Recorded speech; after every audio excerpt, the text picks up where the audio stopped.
حدیث کې راځي امام ترمذی راوړی دی ادعوا الله وانتم موقنون بالاجابه کله چې الله سبحانه وتعالی تاسو دعا کوي نو داسې دعا کوي چې تاسو یقیني چې الله زما د دعا قبلې زمونږ د دعاګانې الله سبحانه وتعالی ولې نه قبلې ځکه چې موږ تجربې کوو او تجربې الله نه قبلې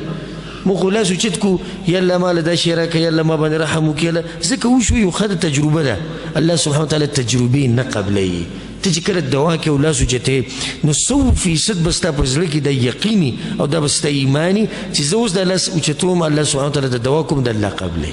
چې کله داسې ایمان او یقین په تا کې دننه الله سبحانه وتعالی ستا دعا قبلې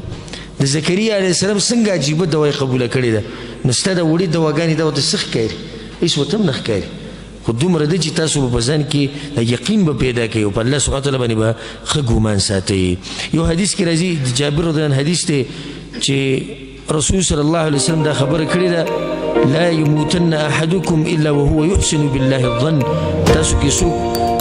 مړ نشي مګر په داسې حال کې چې په الله باندې ښه ګماني د خپل رب نه ښه ګمان ساتئ